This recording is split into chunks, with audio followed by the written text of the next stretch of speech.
Hello दोस्तों, आप लोगों का स्वागत है नए लेक्चर में। आज का लेक्चर जो होने वाला है वो क्लास 10th के इकोनॉमिक्स अर्थशास्त्र का चैप्टर फर्स्ट है, विकास, और उसका अति लघु उत्तरी प्रश्न है, 2 अंक वाले प्रश्न है।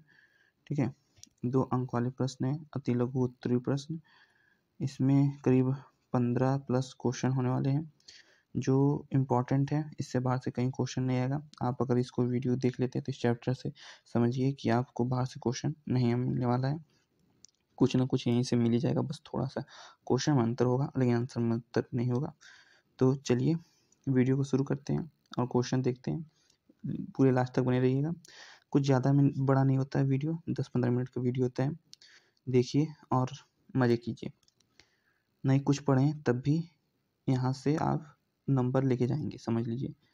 प्रश्न पहला क्या है, मानव विकास से क्या तात्पर्य है?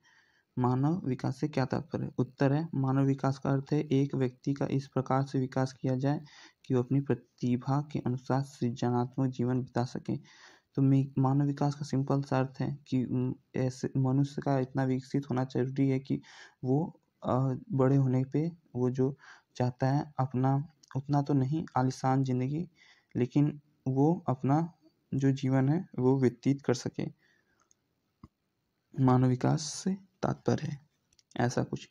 और उसको अगर समृद्ध और ज़्यादातर इच्छाएं अपनी पूरी करनी है तो उसको कुछ ना कुछ तो ज़िंदगी में बनना पड़ेगा, नहीं तो वो महज बस अपना जीवन बिता सकता है।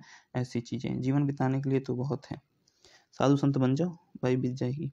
प्रश्न दूसरा क्या है, विश्व बैंक की विश्व विकास रिपोर्ट 2017 के अनुसार भारत की स्थिति क्या है?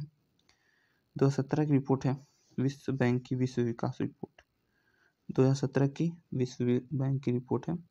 तो उत्तर है, विश्व बैंक की विश्व विकास रिपोर्ट 2017 के अनुसार भारत निम्न आय वर्ग वाला देश है। प्रति व्यक्ति आय केवल 1820 यूएस डॉलर है प्रति व्यक्ति, यानी कि लगभग 14,000 12-13,000 होगा।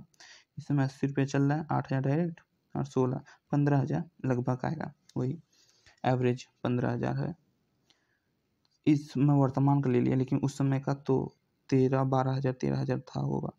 ठीक है, उस समय का 2017 का, उसमें डॉलर कम था। तो क्वेश्चन नंबर थर्ड देखिए, मानव विकास सूचकांक में भारत का क्रमांक कौन सा है? तो उत्तर है, मानव विकास सूचकांक 2017 में भारत का स्थान 130वां है। सोचिए 130वां, कितने देश पीछे भाई, सुधरने की पूरी जरूरत है। तो प्रश्न चौथा देखिए, निवल उपस्थिति अनुपात से क्या तात्पर्य है? उत्तर है, 6 से 10 वर्ष की आयु के स्कूल जाने वाले बच्चों का उस आयु वर्ग के स्कूल बच्चों के साथ प्रतिशत निकल उपस्थिति अनुपात कहलाता है। ये तो समझ में आ गया होगा कि निकल उपस्थिति अनुपात क्या है क्या नहीं है। 6 से 10 वर्ष की आयु के स्कूल जाने वाले बच्चों के साथ कितने बच्चे, मतलब कि आयु के जो स्कूल जाते हैं बच्चे, उनका अनुपात ही प्रतिशत जो होता है, उनका जो प्रतिशत होता है निकाला जाता है, वो निवल उपस्थिति अनुपात कहलाता है। सिंपल परिभाषा यही है कि 6 से 10 वर्ष की आयु के स्कूल जाने वाले बच्चों का उस आयु वर्ग के कुल बच्चों के साथ प्रतिशत निवल उपस्थिति अनुपात कहलाता है। तो ठीक है, तो निवल उपस्थिति अनुपात भी पता चल गया। नेक्स्ट क्वेश्चन, मानव विकास सूचकांक से क्या तात्पर्य है? तो उत्तर है, संयुक्त राष्ट्र संघ द्वारा रखा गया एक ऐसा मापदंड जिसके द्वारा विश्व के विभिन्न देशों का सामाजिक तथा आर्थिक उपलब्धियों के आधार पर स्थान निर्धारित किया जाता है। जो मानव विकास सूचकांक है वो संयुक्त राष्ट्र संघ द्वारा बनाया गया है, जिसमें एक ऐसा मापदंड है जिसमें देशों को उनकी आर्थिक स्थितियों के आधार पर ऊपर नीचे करके क्रम में रखा जाता है। कौन कितना विकसित है, कौन कितना नहीं, कौन आगे कौन नहीं। तो इसके बाद अब नेक्स्ट क्वेश्चन देखते हैं, शिशु मृत्यु दर से क्या तात्पर्य है? तो जो शिशु मृत्यु दर है वो क्या है? उत्तर है, प्रति 1,000 जीवित बच्चों में से 1 वर्ष की आयु से पहले मृत्यु को प्राप्त बच्चों का अनुपात शिशु मृत्यु दर कहलाता है। मतलब 1,000 बच्चे पैदा हुए हैं 1 साल में, और उसमें से जितने बच्चे मर गए उसके अनुपात को शिशु मृत्यु दर कहा जाता है। तो ये चीज़ है शिशु मृत्यु दर।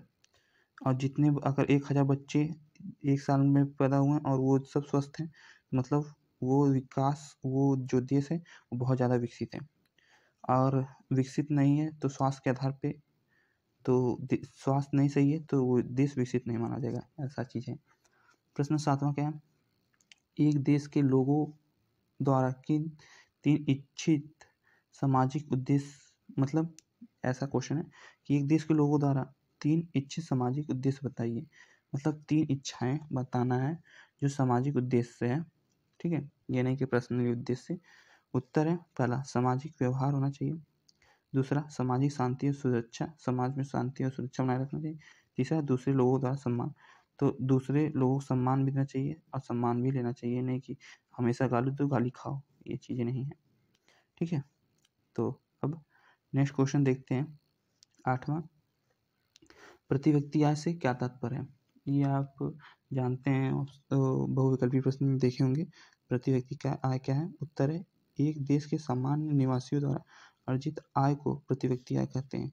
तो देश में जो सामान्य निवासी रहते हैं और जो आय उनकी होती है उसी को प्रति व्यक्ति आय कहा जाता है, जो कमाते हैं खाते हैं, ठीक है। नेक्स्ट क्वेश्चन 9वां, धारणीय विकास से क्या तात्पर्य, 2 तरीके से क्वेश्चन बन सकता है। धारणीय विकास का मतलब धारिता, जो धारणीय है विकास से क्या तात्पर्य, धारिता का विषय विकास के लिए क्यों आवश्यक है, तो ये भी क्वेश्चन बन सकता है। तो आंसर है देश का आर्थिक विकास तो हो लेकिन पर्यावरण में किसी प्रकार की क्षति न पहुंचे और ना ही आने वाली पीढ़ियों की किसी तरह की दिक्कत का सामना करना पड़े।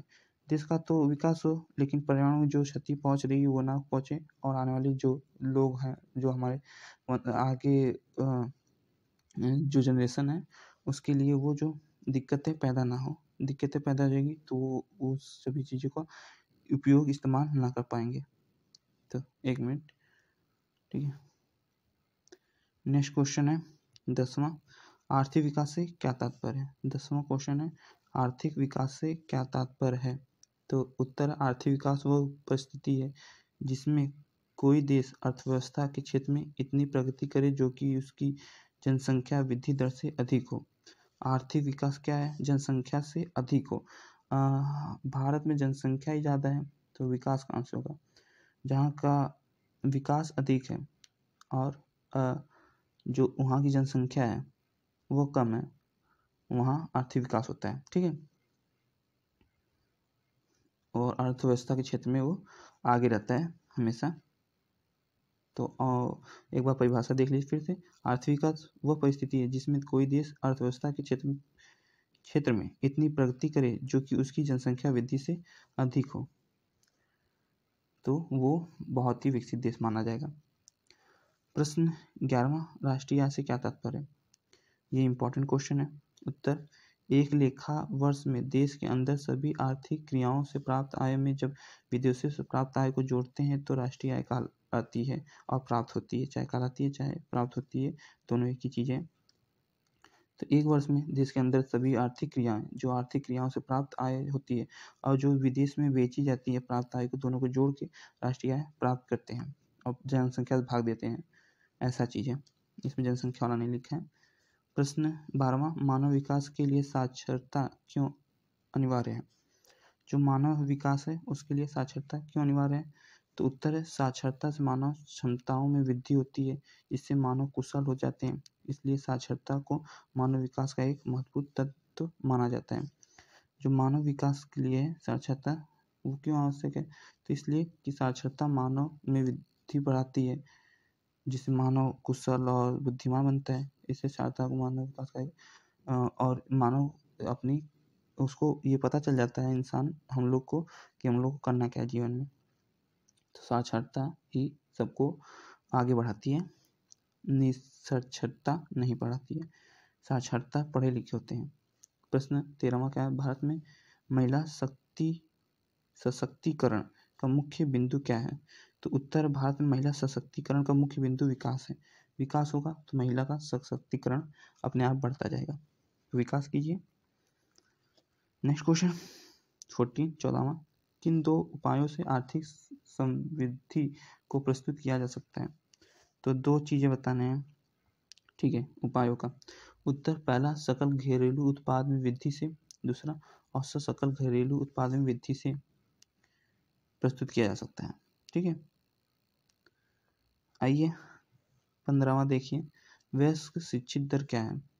तो उत्तर है 15 वर्ष या उससे अधिक आयु के लोग जो अपने दैनिक जीवन में कुछ छोटे और सरल विवरणों को पढ़ एवं लिख सकते हैं, उन लोगों की दर या प्रतिशत को वयस्क शिक्षित दर कहते हैं। तो अब पहले वो 6 से 10 था, ठीक है, अब वो 6 से 10 के बढ़ के 15 हो गया। ठीक है, 15 वर्ष हो गया, उससे अधिक लोग जो अपने दैनिक जीवन में कुछ छोटे या सरल विवरणों को पढ़े लिख सकते हैं। ठीक है, नेक्स्ट क्वेश्चन है 16वां, किस देश के लोगों द्वारा इच्छित 3 आर्थिक लक्ष्य बताइए। तो 3 लक्ष्य बनाना है। उत्तर है नियमित रोजगार उन्हें चाहिए चाहिए, उचित मजदूरी मिलनी चाहिए, अपनी फसलों या उत्पादों के लिए उपयुक्त कीमतें। ये तीन चीजें लगभग हर किसी को होती है, इच्छा है। ठीक है, 2 क्वेश्चन लास्ट 17 और 18 इंपॉर्टेंट है। 17वां देखिए, केरल में अन्य राज्यों की तुलना में शिशु मृत्यु दर क्यों कम है।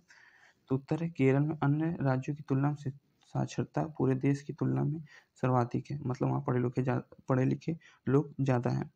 साक्षरता के कारण लोगों में स्वास्थ्य और जीवन के प्रति जागरूकता है। ऐसे में केरल के लोग शिशु मृत्यु दर को नियंत्रित करने के प्रति जागरूक हैं। वहाँ के लोग जागरूक हैं, जो हर जगह के लोगों को होना चाहिए भारत में। अगर केरल के जैसे लोग हो गए ना तो बाहर विकसित देश कल आ जाएगा उसी तरह। नेक्स्ट क्वेश्चन, औसत आय का अर्थ लिखिए। जो औसत है उसका अर्थ लिखना है। तो उत्तर है एक देश की कुल आय को उसकी जनसंख्या से विभाजित करने पर प्राप्त होने वाली आय को औसत आय ही कहा जाता है। लास्ट तक अच्छा इंपॉर्टेंट क्वेश्चन मिल गया। तो चलिए आज का जो लेक्चर है यहीं ख़त्म करते हैं। इसके बाद लघु उत्तरीय प्रश्न होने वाला है, 3 अंक वाले प्रश्न। ठीक है, ये भी इम्पोर्टेंट है।